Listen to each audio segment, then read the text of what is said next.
yang akan kita pelajari nanti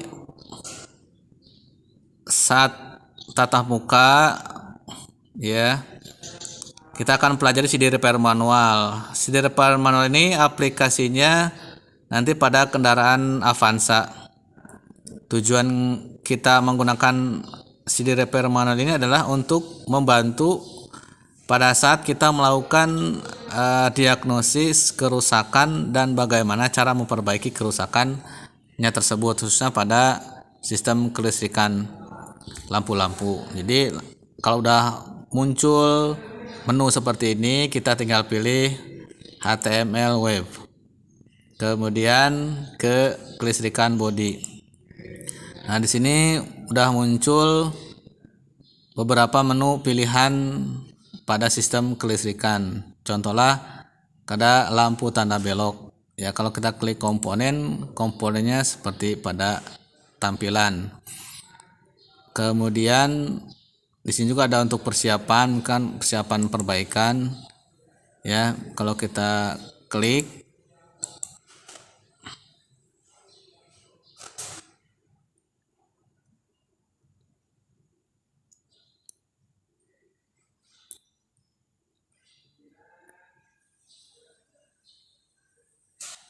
nah ini ada beberapa tools atau peralatan yang bisa kita gunakan untuk proses perbaikan. Nah, kemudian kalau kita back lagi pembongkarannya di sini ada langkah persiapan, ada petunjuk perbaikannya dan lain-lain. Begitupun dengan pemasangan, ya. Pemasangannya ada persiapannya seperti apa, cara memasang lampu, kemudian langkah-langkah pada saat kita melakukan perbaikan. Nah, kemudian ini secara umum ya komponen. Kemudian kalau kita selanjutnya untuk mempelajari bagaimana sih wiring dari sistem kerja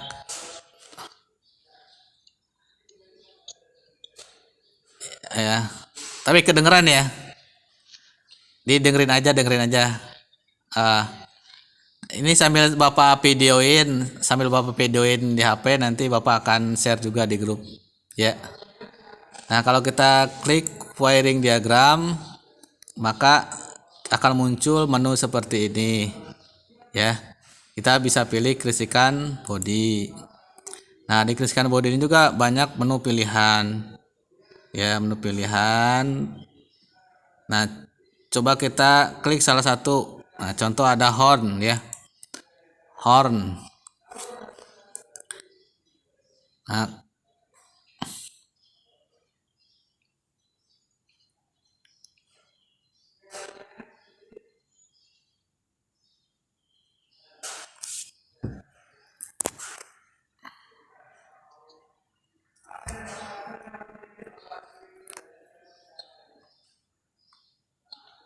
ntar ya Lola ini.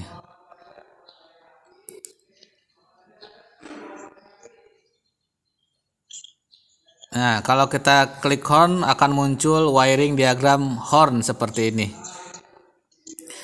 Nah, ingat sebuah kelistrikan body memiliki sumber arus atau power source. Nah, power source-nya itu terdiri dari baterai, ya.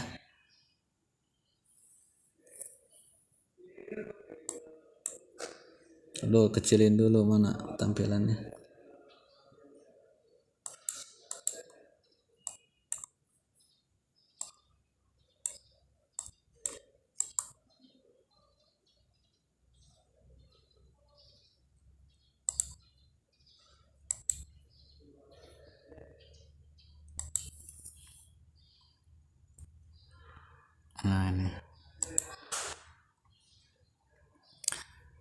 Nah, ini terdiri dari baterai, ya.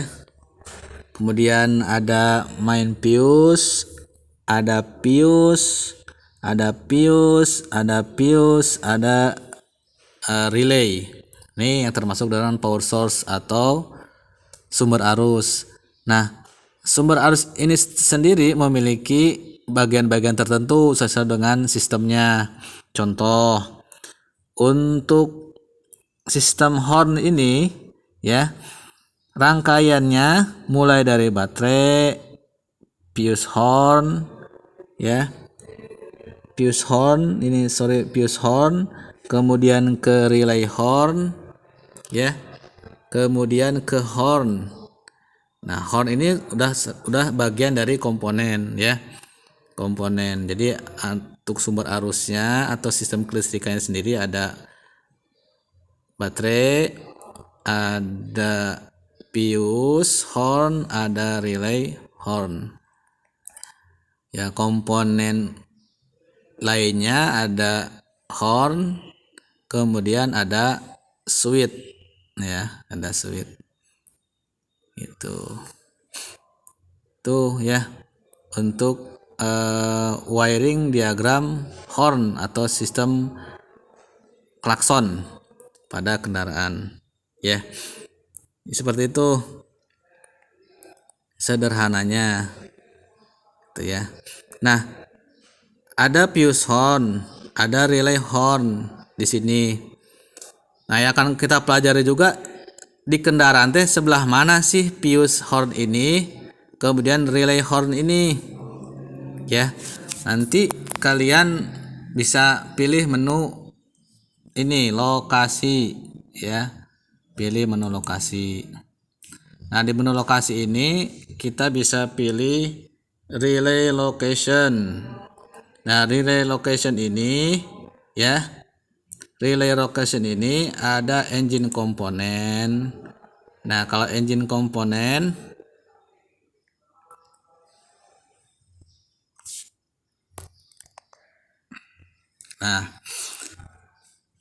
ini ada engine room, junction block atau relay block. Ini adanya di depan ya. Adanya di depan. Ya, dengerin aja dulu ya, ntar sambil Bapak videoin juga ini, nanti Bapak share ya. Nah, ini di engine room atau junction block.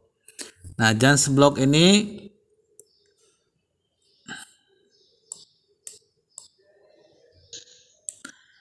ya, di dalamnya ada apa aja sih?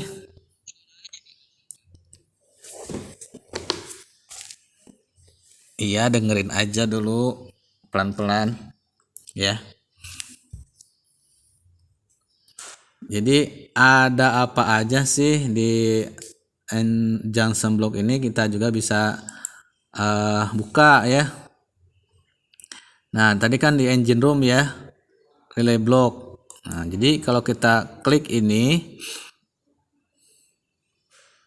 nah di dalamnya itu ada seperti ini ya. Dalamnya ada seperti ini. Jadi di dalamnya itu ada relay horn, posisinya di sini. Ada relay fan atau kipas ya, kipas radiator, relaynya di sini. Ada MGC relay. MGC itu magnetic clutch relay ya. Kemudian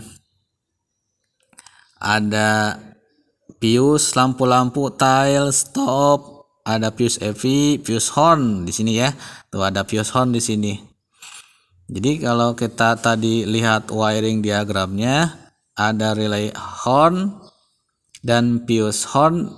Nah, kalau salah kita temukan hornnya itu tidak berfungsi, maka bisa kita cek lebih awal power source-nya atau sumber arusnya, yaitu fuse horn dan relay horn gitu ya. Nah, seperti itu. Nah, kemudian bagaimana sih kita melakukan perbaikan gitu ya, perbaikan. Jadi kalau kita melakukan perbaikan, lakukan dari yang sederhana dulu, jangan langsung yang berat, jangan langsung kita bongkar hornnya, karena kan kita harus masuk tangan kita ke bagian dalam, kotor, panas dan lain-lain. Jadi yang mudah dulu, yang bisa dilihat dan bisa dipegang, bisa diperlakukan semudah mungkin. Contoh, kita harus awali dengan melakukan pemeriksaan pada power source, ya, yaitu dengan memeriksa fuse horn dan relay horn. Kalau fuse horn kan mudah ya, kita bisa cek pakai ampermeter, kaki-kakinya ada kontinuitas atau tidak. Begitu pula dengan horn relay. Tapi kalau relay kan ada 4 kaki ya. Jadi bagaimana sih kita melakukan pemeriksaan relay horn itu sendiri? Nah, kita bisa buka kembali kepada menu top. Kita buka top, kemudian ke mesin, cari tentang pemeriksaan relay. Contoh di sini ada untuk pemeriksaan relay EV, sama aja ya, karena relay satu dengan lain bentuknya sama. Jadi kita bisa klik pemeriksaan pada kendaraan. Nah, relay itu ada 4 kaki. Jadi pemeriksaannya seperti pada gambar. Itu ya. Ada 4 kaki, kaki 1, 2 dihubungkan dengan baterai. Maka ketika dikasih kontinuitas atau selektor ohm pada ampermeter 35, maka kontinuitas akan terjadi atau hubungan akan terjadi antara 5 dan 3. Nah, kalau pada saat tersebut tidak ada kontinuitas, tidak ada hubungan, berarti relay tersebut mengalami kerusakan. Nah, langkah selanjutnya setelah kalian diagnosa tadi, kalian berasumsi pada yang rusak adalah fuse dan relay, kemudian kalian lakukan pemeriksaan fuse dan relay, diketemukan fuse atau relaynya bermasalah, maka kalian lakukan tindakan perbaikan, yaitu dengan cara mengganti fuse atau relay yang mengalami kerusakan hasil dari diagnosa dan hasil dari pemeriksaan yang kalian lakukan. Seperti itu ya. Itu langkah-langkah pada saat kita melakukan diagnosa kerusakan, pemeriksaan sampai melakukan penggantian. Nah, diharapkan seperti itu nanti yang kalian kuasai untuk sistem kelistrikan bodi ini.